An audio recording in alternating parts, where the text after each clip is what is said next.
आतापर्यंत मागच्या व्हिडिओमध्ये आपण हे बघितलं रिझ्यूम कसा बनवायचा, त्याच्यात आपण हे बघितलं इंटरव्ह्यूला कोणत्या अप्रोचने जायचं. पण आता आपण बघणार आहोत इंटरव्ह्यूला पोहोचल्यानंतर इंटरव्ह्यू कसा द्यायचा. तर मी आहे करिअर आचार्य आणि आपली मराठीमध्ये एक इंटरव्ह्यू सिरीज चालू आहे. याच्यामध्ये आपण रिझ्यूम बनवण्यापासून इंटरव्ह्यूला पॉझिटिव्ह बॉडी लँग्वेज ठेवायची, इंटरव्ह्यूला कसं बोलायचं, कसं बसायचं, इंटरव्ह्यूचे क्वेश्चन्स कसे आन्सर करायचे हे बघत आहोत. आणि आज आपण बघणार आहोत सगळ्यात महत्वाचा भाग, तो म्हणजे 5 कॉमनली आस्क्ड इंटरव्ह्यू क्वेश्चन्स. प्रत्येक इंटरव्ह्यूमध्ये हे 5 प्रश्न विचारले जातात. पण प्रॉब्लेम हा आहे की बहुतेक कॅन्डिडेट्सला या क्वेश्चन्सला आन्सरच करता येते, कारण त्यांना माहितीच नसते या क्वेश्चनला कसं आन्सर करायचं. तर आज आपण डिटेलमध्ये बघणार आहोत 5 क्वेश्चन कोणते असतात आणि याला आन्सर कसं करायचं. आणि प्रत्येक क्वेश्चन तुम्ही मला एक सॅम्पल आन्सर देणार आहेत, ज्याच्या मदतीने तुम्ही इंटरव्ह्यू आरामात क्रॅक करू शकता. तर चला सुरू करूया आपला आजचा व्हिडिओ आणि बघूया आपला पहिला प्रश्न. तर प्रत्येक व्हिडिओमध्ये पहिला क्वेश्चन असतो tell me about yourself. Interview तुम्हाला हे सांगतो की तुम्ही स्वतःबद्दल काहीतरी सांगा, आणि इथेच बहुतेक लोक चुका करतात. मी माझ्या प्रत्येक व्हिडिओमध्ये हे सांगतोय की interview is not about you, interview is about how you are relevant to the job. Interview हा तुमच्याबद्दल नाहीये, पण याच्याबद्दल आहे की तुम्ही जॉबशी कशी रिलेटेड आहात. सो तुम्हाला ते सांगायचंय. आणि इथे कॅन्डिडेट्स पर्सनल गोष्टी सांगायला सुरुवात करतात, ओव्हर शेअरिंग करतात की माझं नाव हे आहे, मी इथे राहतो, माझी शाळा इथे झालं, माझं कॉलेज इथे झालं, आणि माझे हॉबीज हे आहेत, आणि खूप जास्त निगेटिव्ह मॅनरने जातं. काही कॅन्डिडेट्स कशा क्वेश्चन आन्सर करतात ते मी करून दाखवतो. Hello sir, my name is Akshay, I am 24 years old, I have 3 years of experience and my hobbies are playing cricket. इथे त्या कॅन्डिडेटने काय सांगितलं, स्वतःचं नाव सांगितलं, त्याचं एज सांगितलं, आणि हे सांगितलं की त्याचा हॉबी काय. पण याच्यामध्ये जॉब रेलेव्हंट काहीच नव्हतं. सो तुम्हाला क्वेश्चन आन्सर करताना एक सिंपल फॉर्म्युला यूज करायचा आहे. तो फॉर्म्युलाचं नाव आहे ASPE. A for academics, S for skills, P for project and E for experience. पहिले आपले अकॅडमिक्स सांगायचे, म्हणजे हे सांगणार आहे की माझी डिग्री कुठून झाली आहे, कोणत्या मेजर्स मध्ये केले, कोणत्या डोमेन मध्ये मी केले ते मी सांगणार आहे. नंतर ते माझ्या स्किल्स बद्दल मी थोडं सांगणार आहे. स्किल्सच्या नंतर मी सांगणार आहे प्रोजेक्ट बद्दल. आता इथे बहुतेक मुलांची एक चुकी होते, प्रोजेक्ट आपण स्वतःहून बनवलेलाच नसतो, त्यामुळे आपल्याला त्याच्यात बोलता येत नाही. मी माझ्या रिझ्यूमच्या व्हिडिओमध्ये सुद्धा सांगितलं की प्रोजेक्ट किती महत्वाचे. जर तुम्ही तो व्हिडिओ बघितला नसेल तर आता जाऊन बघा, लिंक खाली डिस्क्रिप्शन मध्ये दिली आहे. तो प्रोजेक्ट खूप जास्त इम्पॉर्टंट आहे, कारण तुमचे प्रोजेक्ट बघून तुम्ही इंटरव्ह्यूला आरामात सिलेक्ट होऊ शकता. त्यामुळे तुम्हाला प्रोजेक्ट्स बद्दल बोलायचे आणि लास्ट आपल्या एक्सपिरियन्स बद्दल बोलायचे. फ्रेशर्स आहात तर आपल्या इंटर्नशिप एक्सपिरियन्स बद्दल बोला, जर तुम्ही एक्सपिरियन्स आहात तर आपल्या जॉब एक्सपिरियन्स बद्दल बोला. आणि त्याचा खूप शॉर्टली तुम्हाला सांगायचं तुमचा जॉब रोल काय होता, तुम्ही ते काय काम केलं, आणि तुमचे अचिव्हमेंट्स काय, आणि या अचिव्हमेंट क्वांटिफाय करा. फॉर एक्झाम्पल मी असं सांगेन, मी एबीसी कंपनीत काम करत होतो आणि जिथे मी काम करत असताना 20% मी प्रॉफिट वाढला. आता 20% मी जर नुसतं सांगितलं की 200 युनिट विकले, 400 युनिट विकले तर असं बरं नाही वाटत ऐकायला, पण 20% प्रॉफिट वाढला हे ऐकायला चांगलं वाटतं. त्यामुळे नेहमी तुमचे अचिव्हमेंट्स क्वांटिफाय सांगा. या क्वेश्चनचं एक सॅम्पल आन्सर मी पूर्ण दिलेलं आहे, ते वाचून घ्या. 2 मिनिटं व्हिडिओ पॉज करा आणि चेक करा हे आन्सर काय. आणि जर तुम्हाला स्पेसिफिक जॉब रोल बद्दल एक आन्सर पाहिजे असेल तर कमेंट बॉक्स मध्ये सांगा, मी तुम्हाला नक्की आन्सर देईन.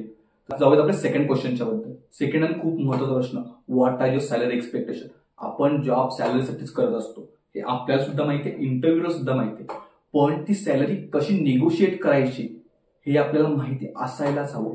काही बहुतेक कॅन्डिडेट काय करतात, इंटरव्ह्यूवर जी सॅलरी सांगतो ती मान्य करतात आणि विषय संपवून टाकतात. पण असं तुम्हाला करायचं नाही. तुम्हाला प्रत्येक वेळेस निगोशिएट करण्याचा प्रयत्न करायचा आहे. जर तुम्हाला स्वतःची व्हॅल्यू माहिती नाही तर समोरचा माणूस तुमची बिलकुल व्हॅल्यू नाही करणार. समोरच्याने म्हटलं की तुम्हाला 15,000 देऊ, तुम्ही निगोशिएट करायचा प्रयत्न करायचा. भले निगोशिएशन सक्सेसफुल नाही झालं तरी चालेल, पण निगोशिएट करण्याचा प्रयत्न तुम्हाला करायचा आहे. जातात इंटरव्ह्यूवर कधी कधी मुद्दामून कमी सॅलरी सांगतात, त्यांना हे बघायचं असतं की तुम्ही निगोशिएट करता की नाही. आणि इथेच बहुतेक कॅन्डिडेट चुका करतात आणि निगोशिएट करत नाही. पण निगोशिएट करताना काही गोष्टी विशेष काळजी घ्या. निगोशिएट करताना एक नेहमी नियम लक्षात ठेवा, नेहमी रेंजची गोष्ट करा. जेव्हा इंटरव्ह्यू बोलेल what is your salary expectation, तेव्हा आन्सर असं द्या, sir I was expecting something around 3 to 4 lakhs. आता इथे मी काय केलं, 3 to 4 lakhs असं म्हणालो. मी जे 3 lakhs म्हणालो नाही 4 lakhs म्हणालोय, मी इंडायरेक्टली हे सजेस्ट करतो इथे की मी 3 lakhsच्या खाली जॉब कदाचित नाही करणार. त्यामुळे इंटरव्ह्यूला नेगोशिएट करण्यासाठी सुद्धा एक रेंज आहे आणि मला सुद्धा नेगोशिएट करण्याची एक रेंज आहे. Second thing, know your value and know your restrictions. तुम्हाला माहिती पाहिजे तुमच्याकडे किती एक्सपिरियन्स आहे, तुम्ही किती सॅलरी मागू शकता. जर मी फ्रेशर आहे आणि मी इंटरव्ह्यू जाऊन सांगतोय मला 10 लाख सॅलरी पाहिजे, तर तसं घडत नाही. जेवढी तुम्हाला तुमची व्हॅल्यू माहिती आहे हे बरोबर आहे, पण तुम्ही ओव्हर आस्क सुद्धा करू नका. कधी कधी ओव्हर आस्क केल्याने काय होतं, इंटरव्ह्यू तुम्हाला रिजेक्ट करून टाकतो. त्यात ओव्हर आस्क करू नका. मार्केटमध्ये त्या स्पेसिफिक जॉबसाठी, त्या एक्सपिरियन्ससाठी काय सॅलरी सुरू आहे हे पहिले रिसर्च करा आणि मगच इंटरव्ह्यूमध्ये काहीतरी बोला. थर्ड थिंग आहे, be ready to justify. Interview तुम्हाला विचारणार की तू एवढी सॅलरी का मागतोयस, मग तुम्हाला ते आन्सर माहिती पाहिजे की माझ्याकडे हे स्किल्स आहेत म्हणून मी मागतोय आणि मार्केट रिसर्च सुद्धा मी करून आलोय, त्यामुळे हे माझं आस्क आहे. याचं एक सॅम्पल आन्सर दिलेलं आहे, पॉज करून बघून घ्या. Next question, what are your strength. आता माझी स्ट्रेंथ काय हे मलाच माहिती असणार, पण काही कॅन्डिडेट कसे आन्सर करतात, my strength is I am team work, I am motivated person, I am inspired person. असं इंटरव्ह्यूमध्ये बिलकुल आन्सर करू नका. हे खूप घिसेपिटे डायलॉग म्हणतात तसं काही झालेलं आहे. कोणीही पूर्ण वेळ मोटिवेटेड नाही राहू शकत. तुम्हाला स्ट्रेंथ सांगतात, तुमच्या स्ट्रेंथ अशा सांगायच्या ज्या जॉबशी रिलेव्हंट आहे. मार्केटिंग जॉबसाठी जातोय तर मी इथे माझ्या कम्युनिकेशन स्किलला हायलाइट करण्याचा प्रयत्न करेन. मी असं सांगेन, मी लोकांशी कनेक्ट करतो, मी चांगलं त्यांच्याशी बोलू शकतो, मी त्यांचे प्रॉब्लेम समजून घेऊ शकतो, मी लोकांना कन्व्हिन्स करू शकतो. आता मार्केटिंग जॉबसाठी चांगल्या चांगल्या गोष्टी, माझ्या स्किल्स मी सांगतोय, त्यामुळे माझ्या स्ट्रेंथ्स आहेत ते मी सांगतोय. एक स्ट्रेंथची लिस्ट तुम्हाला पूर्ण दिसते, ती बघा, पण नक्की हेल्प होईल. आणि आन्सर करताना एकदम कॉन्फिडेंटली आन्सर करायचं. आणि आन्सर कसं करायचंय याचं सुद्धा एक सॅम्पल आन्सर मी दिलेलं आहे. त्यामुळे तुम्हाला हे सांगितलंय की स्ट्रेंथ कोणत्या सांगायच्या आणि आन्सर कसं करायचं हे सुद्धा सांगितलं. त्यामुळे नेक्स्ट इंटरव्ह्यूमध्ये ही गोष्ट अशीच वापरा. नेक्स्ट कॉमनली आज क्वेश्चन असतो एकदम याचा opposite, what are your weakness. आता इथे सुद्धा मुलं चुका करतात. Sir I don't have any weakness. माझ्यामध्ये कोणतीही विकनेस नाही असं काही लोक म्हणतात आणि काही जण एकदम घाबरतात आणि रॉंग आन्सर देतात. सर मी खूप लेझी आहे, मला प्रेशर हँडल नाही होत, अशा गोष्टी सांगायला लागतात. आता विकनेस सांगताना एक गोष्टीची काळजी घ्या, तुमचं विकनेस तुम्हाला सांगायचंच आहे, पण हा क्वेश्चनला असं आन्सर करायचंय की तुमची विकनेस आता तुमची स्ट्रेंथ बनणार असं सांगायचंय. मी आन्सर करताना काही गोष्टी लक्षात ठेवेल. सर माझी विकनेस आहे, मी प्रोक्रॅस्टिनेट करतो.